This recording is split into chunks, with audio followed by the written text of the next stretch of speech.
Hello, this is the Superhero Hub, and we're live for another episode of Up Foul Discussion. Today we're going to be discussing, Everything wrong with Suicide Squad.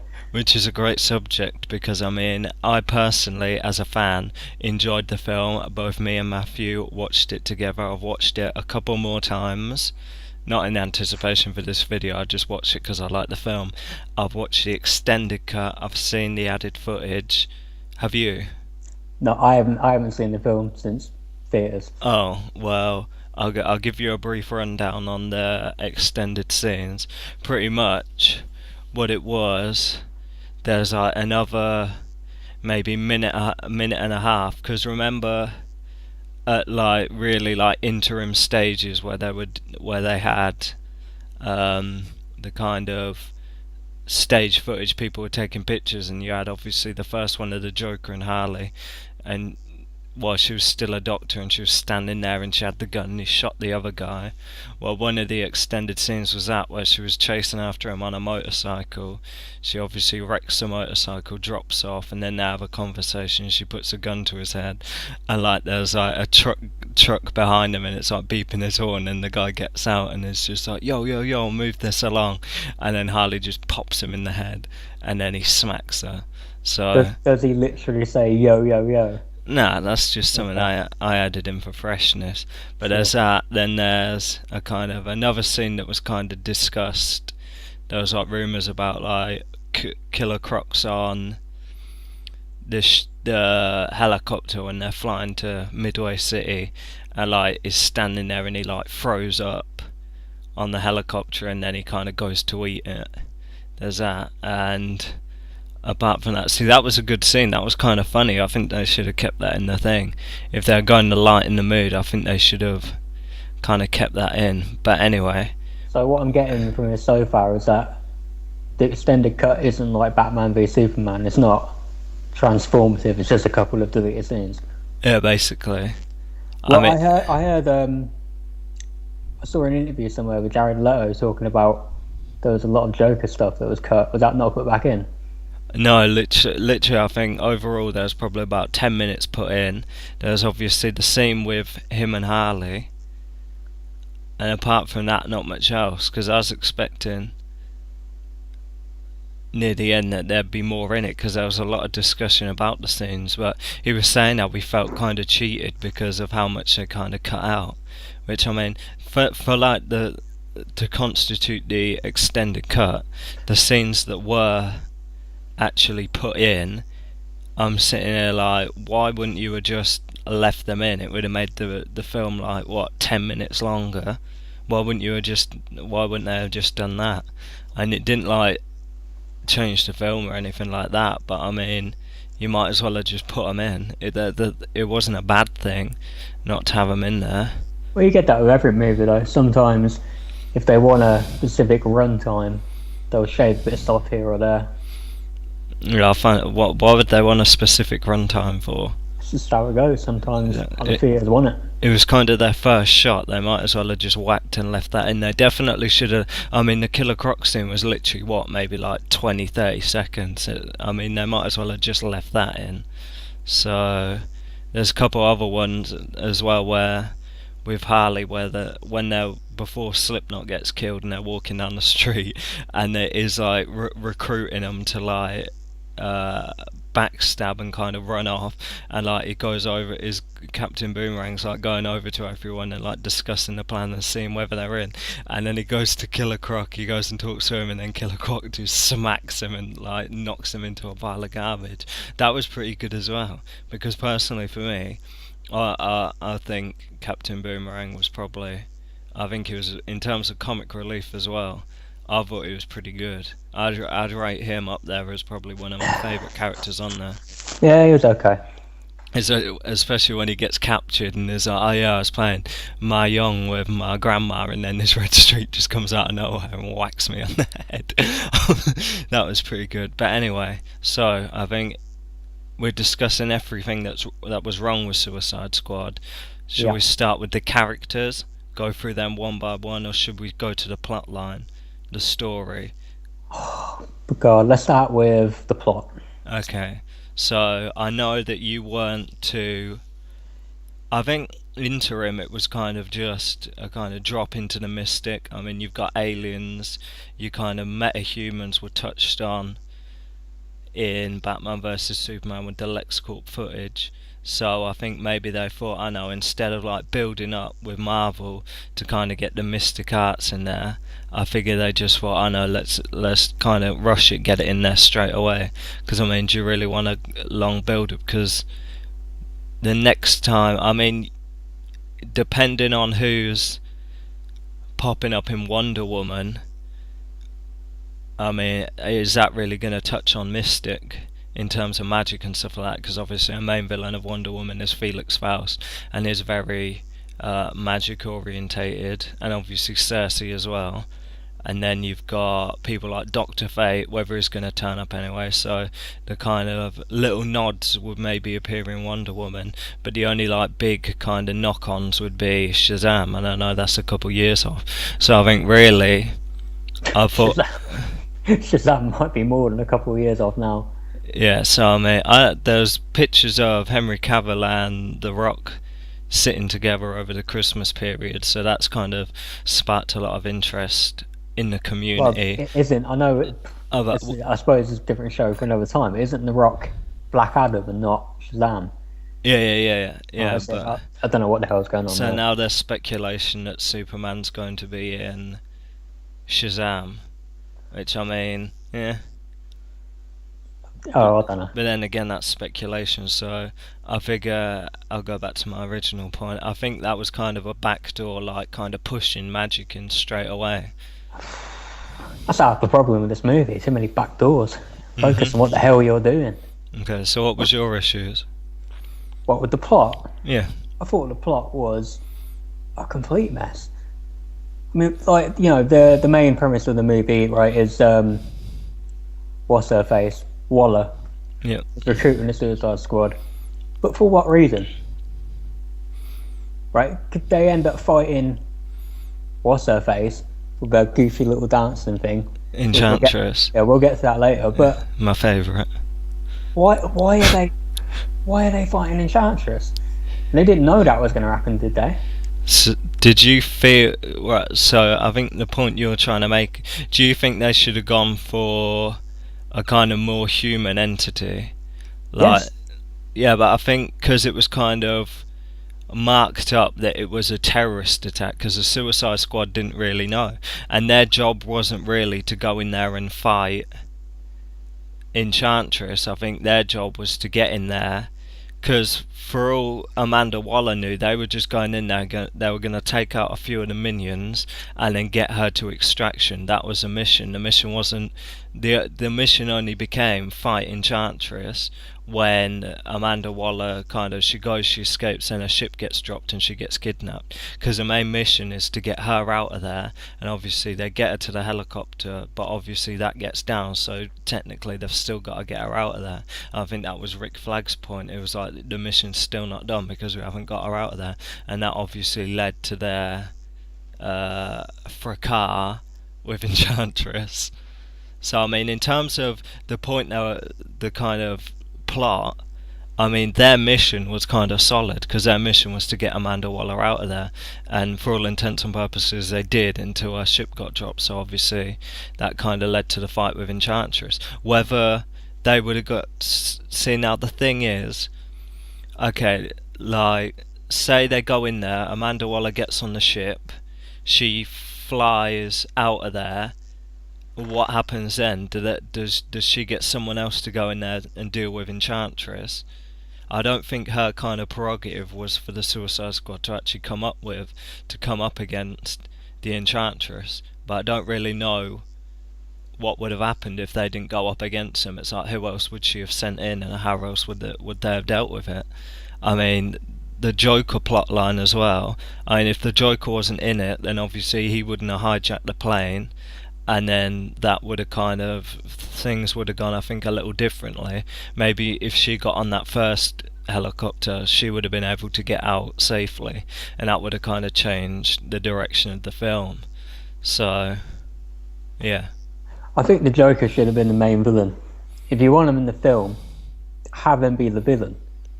You've got DC's biggest villain, their most popular villain in the movie, and you ditch him part way through for the Enchantress. I think he was kind of like manoeuvring them to the point where they'd actually have to come up against the Enchantress. Like he was like the kind of fork in the river, if you were, that kind of pushed them towards the Enchantress. But I think, okay, if he was the main villain, then could you have Harley Quinn on the team, or would that Yes. be would that have been a conflict of interest?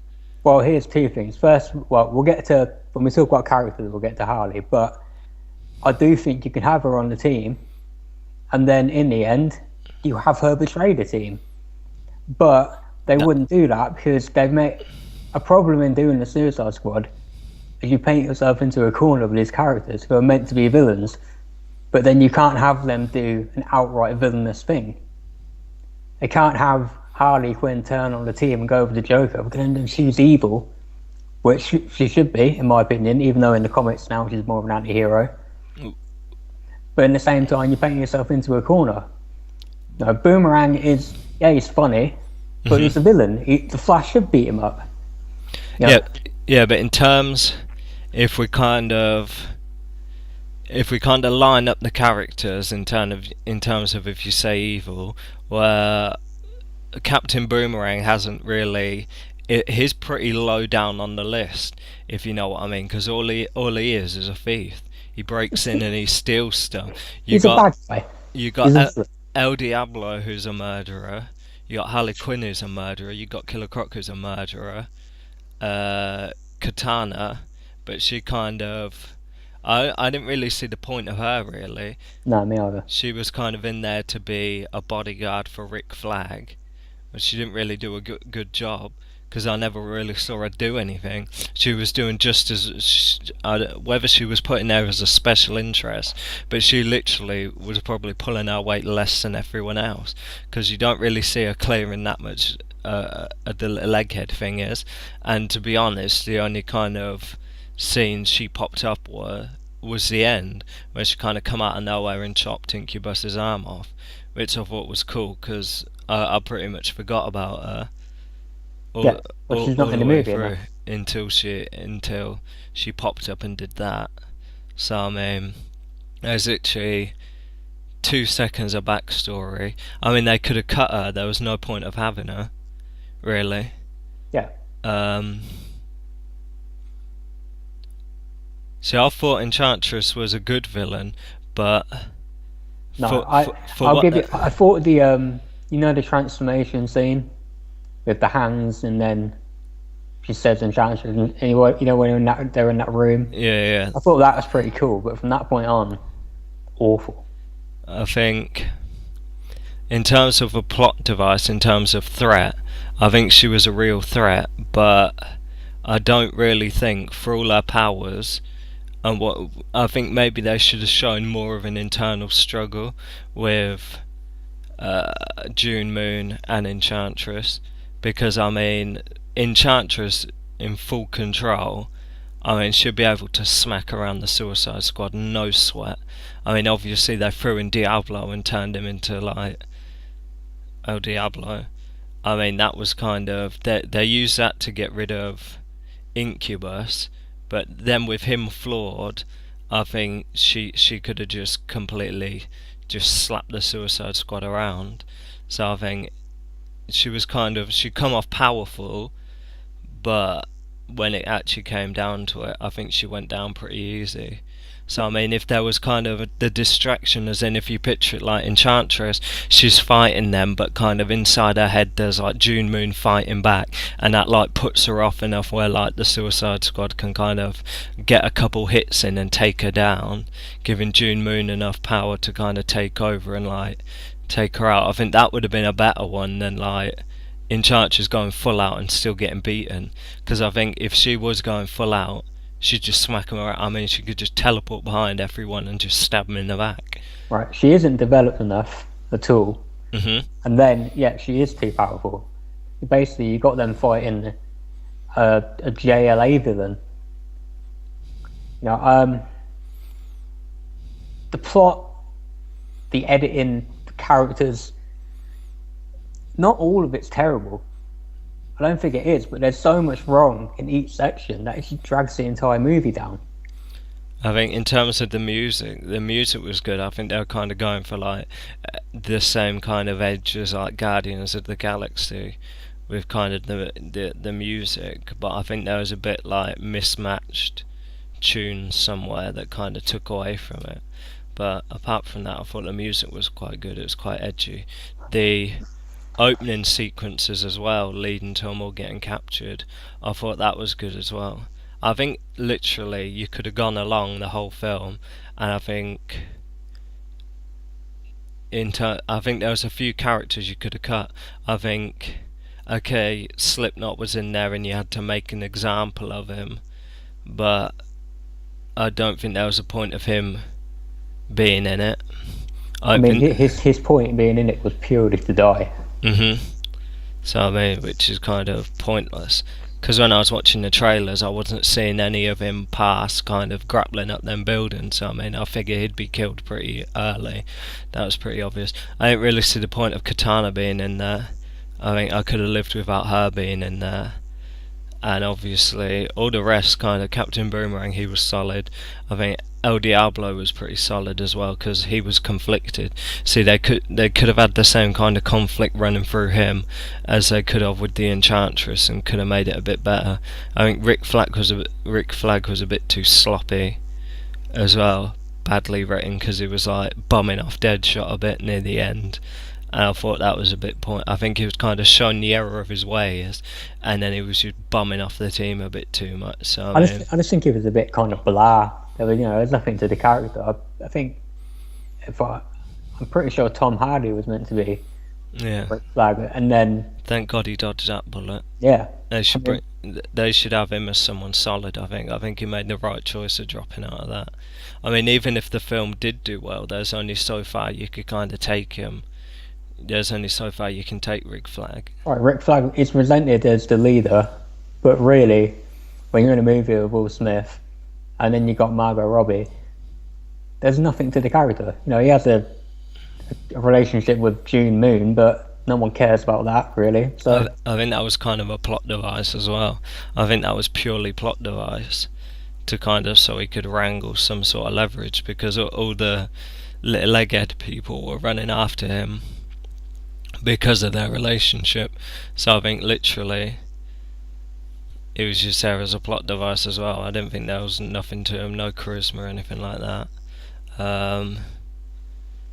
El Diablo, an interesting character. The bit where he went full on rage monster towards the end was pretty cool. Yeah, I didn't see that coming. That was pretty good, where he fully transformed. But I think there are some interesting ideas for the character, but I do think even that kind of, they jumped too far ahead. Like with the bar scene. I get it. He lost his family. He killed his family, grieving over it, whatever. But now suddenly these people are your family. Yeah. You're known it for 10 minutes, and now suddenly you're having a Fast and a Furious, they're my family crap. No. Yeah, I didn't like Harley Quinn either, where she did it when she was like talking to Enchantress, and she was like, she picks up the sword, lops out her hat, and she's like, oh, but they're my friends. It's like, is that really what you want out of Harley Quinn? No, really, not at all. Exactly. I mean, I think she's good in the role, but again, execution. There's something about the one-liners and the jokes she just didn't really work. It's like, again, the editing choice. It's like, not only did it not work, but they'd linger on her for a while after she cracked the joke.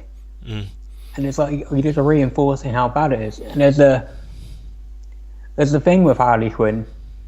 You can't have your cake and eat it too. You've got to decide what you want to do.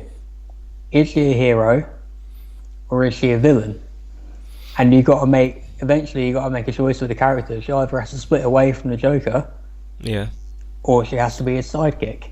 See, another kind of problem with that is the kind of underdeveloped Harley Quinn Joker relationship, because I think what they were kind of going for before, obviously, because I think, as you said, a lot of the Joker scenes were cut and the interactions with her, because I think they only had literally like 30 seconds of screen time.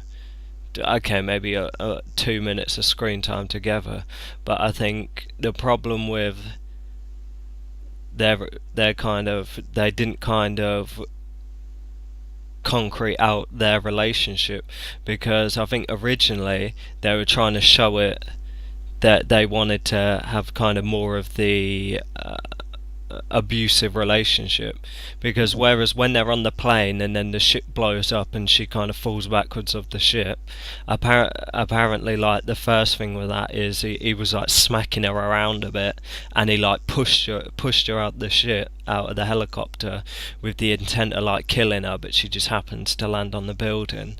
And also there was like a cut scene as well with him where it was like bye bye with the grenade. Apparently he kind of was supposed to come back and get her, and then she was like, nah, not interested, mate. And then obviously flashbangs and like disappears. So I think, Right, see, I think that's part of the mistake. If you want to make her a hero, then keep the abuse in there, yeah. and then have her break away from him. Mhm. That way, you're not promoting violence on women. Instead, you're showing you can break away from it. Yeah. I think it would have served better, more comically accurate, if they did that anyway. Because the problem with that kind of relationship is obviously you're breaking away, but you still kind of end up running back. So I think in terms of, you say that promoting women, I think it would have been a more accurate portrayal if they kind of had the kind of back and forth, her breaking away and then going back, you know what I mean? Right, because what they did as well is they had the Joker and Harley almost be codependent, Mhm. which is different from the comics. Joker doesn't really care about Harley all too much, unless someone else is showing an interest in her. Yeah. Joker is obsessed with Batman. Yeah. I don't know how that's going to work.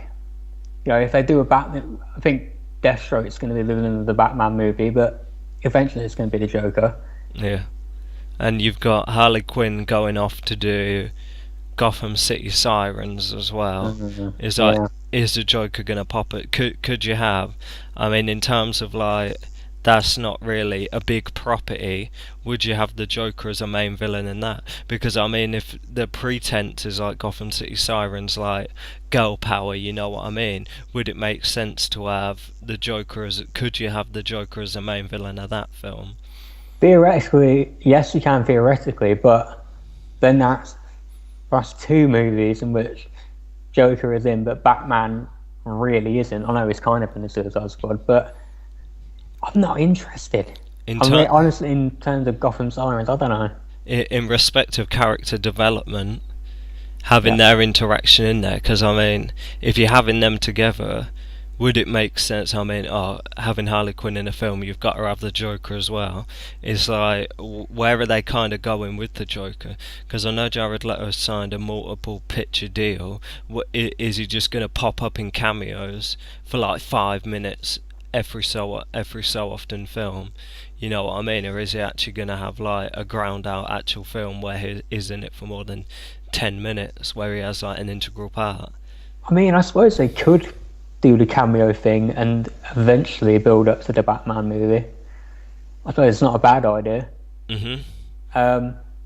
Personally, if it comes to Harley Quinn, it's a personal opinion. I know she's very popular, but I kind of look at her like Joker's Robin. Like, I don't want to see a Robin movie. I have no interest in a Harley Quinn movie, so I can do it. But we'll see who else is going to be in that movie, like Poison Ivy and Catwoman without Batman. Who wants that? We had that already. It was dreadful. I mean, are these characters going to pop up in a Batman film beforehand? Is Catwoman going to pop up? What, in a Batman movie before Gotham? In the Batman film, the Batman film that's coming out soon, the standalone Batman film with Deathstroke as the villain. Is Catwoman going to pop up in that? Because with Batman versus Superman, there's kind of no female character. I mean, Alfred referenced it a couple times where like is saying about heir to a throne. That you got the girl in the bed with Batman with Right, that but at the house. I don't think she's anybody. But that's what I mean. So in terms of like the story, there's no Catwoman so far. There's no Talia al Ghul. So I mean, when are they just literally gonna? Is Catwoman and Poison Ivy literally gonna be introduced in that film, or are they kind of gonna be dropped in? I I don't know, because what I question is how many of the general public know Catwoman. I'll give you, they know that, but really Poison Ivy. How many of the general public know who she is?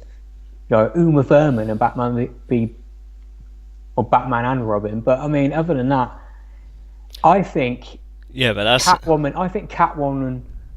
If one of them's going to be in it, it'll be Catwoman. yeah.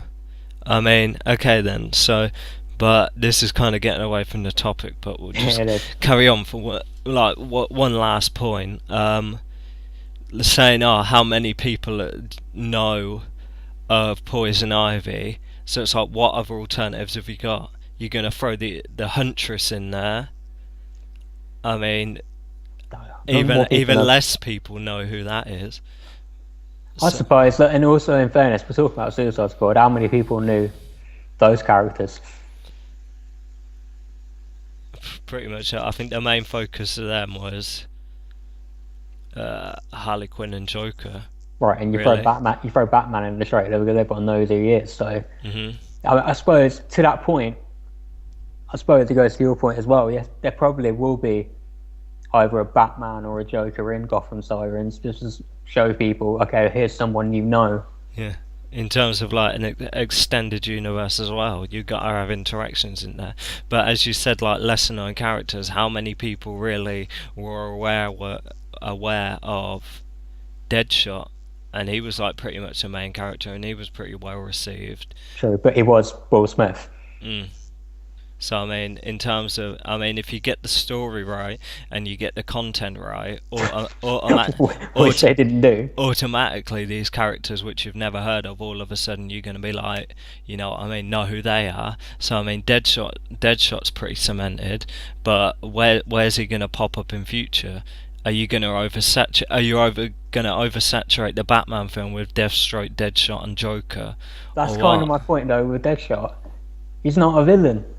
No, You know, they tried to kill some people, but he's not a villain. He's Will Smith. he's just doing his job. Right. He's an assassin. You know what I mean? Is like not going out like mass killing or doing what Slipknot does or anything like that. But is Deadshot Is there a different? Okay, wait there. We'll get. Are you Back. going to bring up Batman killing people? Because that's what I'm about to do. No, okay, we'll get to What's the that. difference? Aside from the fact that Batman doesn't take money, they're both killing bad people. Yeah, but You know what I mean? So if you make him the villain of a Batman movie, Batman ain't got a leg to stand on anymore because Batman's a murderer as well. what's in respect to that? What's the classification between villain and criminal? And you got a team of villains, you got a bank robber, and you got serial killers and serial rapists. What would be the classification difference between, as you said, Deadshot's kind of not a villain. Okay, so class him as a criminal, class Captain Boomerang as a criminal. What's the line between criminal and villain? I suppose doing the absolute unforgivable murder or yes, rape, but that, they're not going to touch on that in the comic book movie. So murder, I guess. So like everyone on that team, whether they're a criminal or a villain, they're automatically classed as a bad guy. So I mean, Yeah. there's not really classification between them. So when you say that Deadshot's not really like a villain, well, there's got to be. Right, but of course, but my point being, Will Smith plays a character, and he's a very popular guy, and he's presented in this movie as a hero who does bad things. Yeah. And Batman in Batman v Superman has killed bad people. The only difference between the two of them is Deadshot takes money for it. So if Deadshot were the villain of the movie, of a Batman movie, how could Batman really criticize Deadshot? He can't. It's not like Deadshot's going out there killing good guys. I guess that makes sense. He's kind of cleaning up the city, like crossing the lines. You could have that kind of uh, discussion about Green Arrow as well. He's cleaning up the city, he's killing people. What's the difference between him and Deadshot? Except Deadshot gets paid. Right, and also Deadshot, unlike Bruce Wayne and Oliver Queen, isn't a bloody billionaire. No. So is that the entitlement then? If you're not a billionaire, then if you're gonna kill bad guys, you need to get paid for it. Hmm. So what other issues did you feel didn't sit right with you throughout the film? What didn't sit right? I mean, Yeah, everything wrong. With Killer Croc. I didn't love him.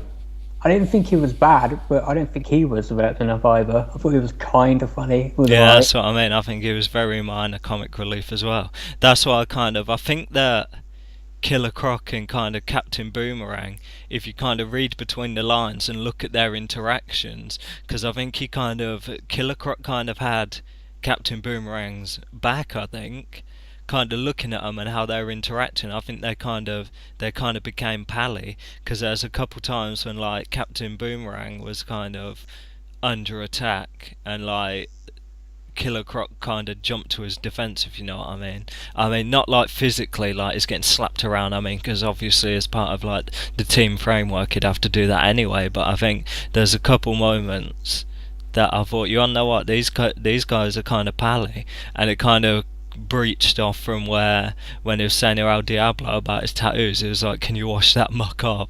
And then Killer Croc kind of laughed and that. I think they kind of had a little buddy thing going on. I think that was good. I like that kind of interaction. I think a part of my issue with the movie as well, I suppose it applies to the comic book, but this is the movie. So, in the movie, this is something that's gone around the web a little, and I agree. But mine, a spoiler, well, I suppose real spoiler alert for Rogue One here. Everyone dies, right? If you're going to do a movie called Suicide Squad, and they're going to fight this character who's way more powerful than any of them, even El Diablo, then someone other than Slipknot should die. Yeah. So I mean, I think I kind of see. It's kind of they built these characters up. I mean, how many people? I mean, El Diablo died. Maybe, yeah.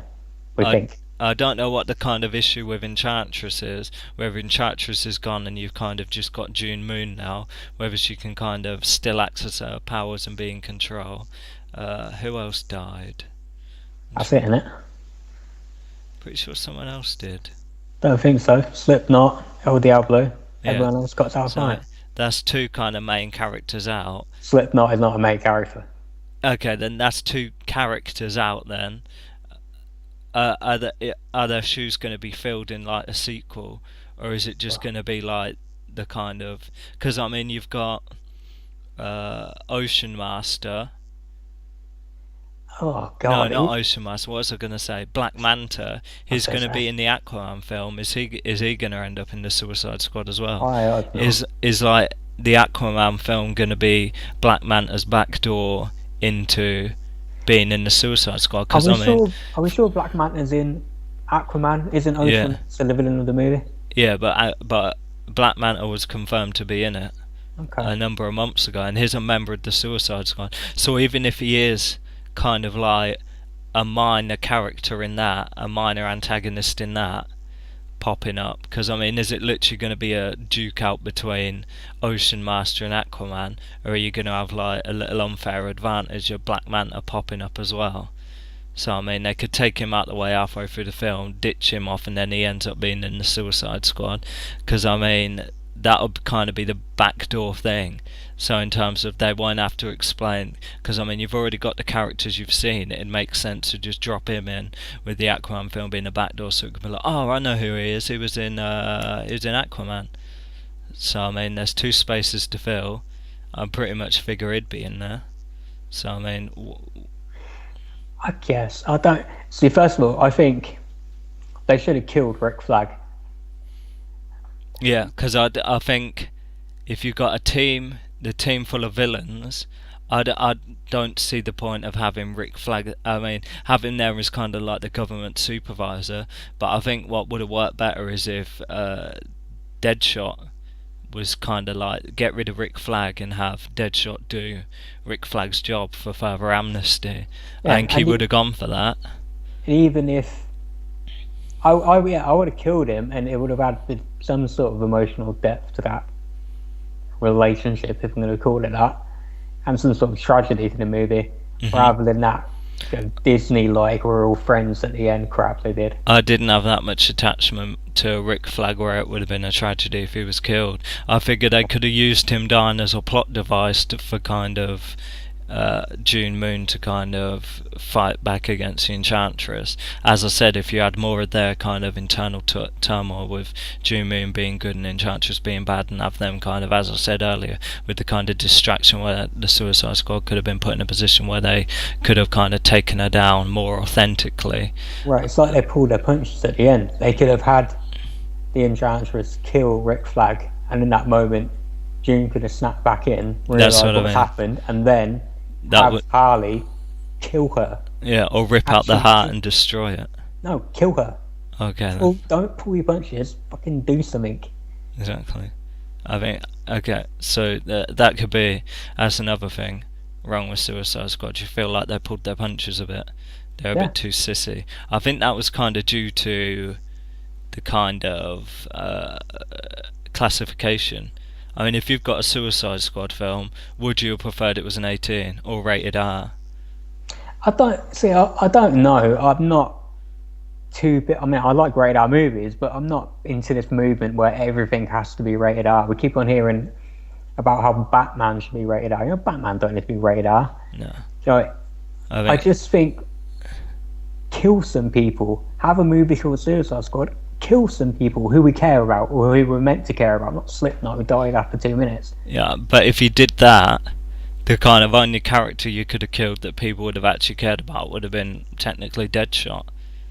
And if you wrote the movie better, people would have cared about Rick Flag, or there's someone in that position. That's part of the problem with the characters. Yeah, granted, a couple of them are funny. Killer Crockett's funny, Boomerang's funny, but really there's no emotional depth. You don't care about them. No. But is that kind of what they were going on about? Are you supposed to care about the villains? Was that kind of their aim? Well, if it's not, then that's part of the problem with the movie, in my opinion. It's a silly thing to do, especially now. This is what the third movie of your universe, and you're doing a movie all about the villains, none of which we've met so far, including most of their so-called heroes. So, as a kind of bullet point checklist, everything wrong with Suicide Squad, the characters, the storyline, the editing, the editing, maybe some of the music, the pacing. So, I mean, I didn't think it was really a bad film. I do. I think it was kind of like a rough cut. If you all filmed it together, kind of threw it together and just had it as it was, there was no kind of like, it's a kind of diamond in the rough, if you know what I mean. It hasn't been sharpened, it hasn't been polished, and hasn't like been put in a nice shiny display case. It's kind of very like interim film. But hopefully kind of off the kind of back heel with that, they should be able to get it right, if you know what I mean, for the second film. I guess, but I'll be honest with you, I don't really like a movie where the villains are the heroes. At least not in this sense. I would prefer. Do you remember there was that story about a Green Arrow movie, which isn't going to happen, but it was talked about a few years ago, where Green Arrow gets trapped in Arkham Asylum or whatever alternative, and he has to fight all of the Suicide Squad who are locked up there. If you're going to do a Suicide Squad movie, do that. What? Not villains against villains, like the Suicide Squad versus the Enchantress, but the Suicide Squad versus. Well, would you do like what the comics have done recently and have the Justice League versus the Suicide Squad? But then No, you'd run into the same problem with. just the JLA would wipe the floor with That's it. what I mean. It'd be kind of the same thing between what kind of should have happened between the Suicide Squad and Enchantress, where she could have just slapped him around. I'd make it them against one hero. Even make it Batman. Do that. That was a way more interesting thing. Just make it Batman going around fighting them all. And you got the kind of slide with Deadshot and Harley being definitely against Batman, and would the others rally behind him? Because I mean, apparently Batman chased out Killer Croc as well, but would that kind of be enough for Killer Croc to kind of suit up? See, I don't. I think his Sure. character. I think the way Killer Croc was portrayed, I don't really think he'd really be bothered. I'm surprised he was kind of motivated to really do anything because I don't really think he cares. No. Well, that's part of my problem with the character. As funny as he kind of was, I don't really buy him as a monster. He's just like some dude who wants to lie on his back. Mm. But ultimately, they will do a Suicide Squad 2, Mhm. but I don't think they should. They should put him in another movie. Do it with Green Arrow. There you go. There's your Green Arrow movie. I think maybe if they iron out a few more villains, as I said, like a backdoor with the films, and have like you have like a Batman film, an Aquaman film, a Flash film, root out kind of the character of Boomerang, Killer Croc, Deadshot, Harley Quinn, and Black Manta, and with their backstories kind of solidified in that, have them in the Suicide Squad film. Do you think that would have been a better way to do it than trying to introduce all the characters where you got no love for, like straight in like the first half hour of the film, and move on from that and have them all pally pally at the end? I mean, if you're going to do this movie, I think do it 5 years down the line. Mhm. But Just build the universe a bit more. Why do you want everyone to love your villains before they even love your heroes? that's a very good point. And I think on that, we're going to end. So make sure you like, share, subscribe, drop a comment if we missed anything, if there's anything else you'd like to see up for discussion. And we'll catch you next time. I'm Sam. And I'm Matt. We'll see you next time.